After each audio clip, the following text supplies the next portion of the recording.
this video is late, so I thought I'd wear a onesie to compensate and also have no editing so that you get the full, I don't know, something of my face. Realism, we'll go with that as opposed to laziness. But it's book week this week, so we're talking about books, what books we like, our favourite genres, attitude towards reading. I guess my attitude towards it has kind of changed over the course of my life. When I was really young, I used to read a lot, like all the time. I'd be reading things like Del Toro Quest, or when I was really little, like Harry McClary and Dr. Seuss and stuff like that. And then as I grew older, I think I didn't grow out of it, I just found that I ran out of time to read. I prioritised other things over reading, which I suppose I regret a little bit to some extent. And I kind of got back into reading last year, I suppose it is now, in 2012. I really wanted to have a bigger vocabulary because I realised that I was using the same words a lot, and I found that reading was one of the ways to combat that.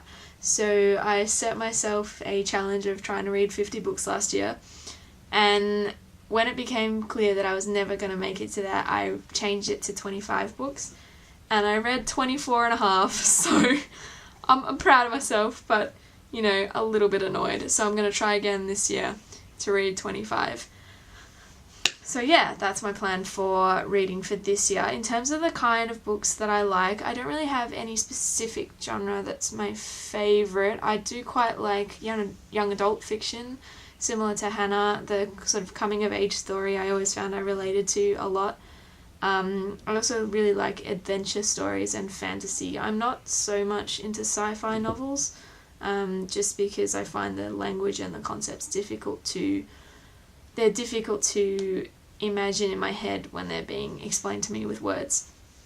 But I've got here some of my favourite books just randomly selected off my bookshelf, which I suppose kind of depicts the kind of books that I tend to like reading. So I really like the Hunger Games series, which I know Hannah doesn't like very much, but they are quite popular with people around my age.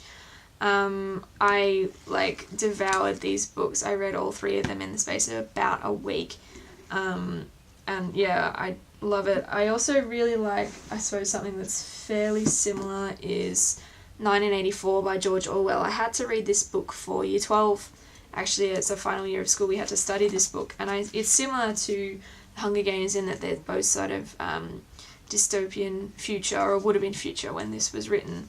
And I really I'm also terrified of that future, but I really relate to reading to books like that because you can see parts of society today in those books and kind of just get really scared that that's going to happen to the world. What else? I also really like John Green's books, especially The Fault in Our Stars, which I've got my lovely signed and handclifished copy of.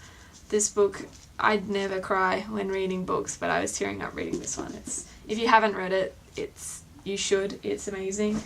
There's also, obviously, the Harry Potter series. Don't have to go into that one. It speaks for itself. Another really good book that I read, which I don't even know how it ended up on my bookshelf, but it's called The Messenger. It's by Marcus Zusak. It's incredibly well written and very well structured, and I just found that I'd always wanted to read more and I never wanted to put it down.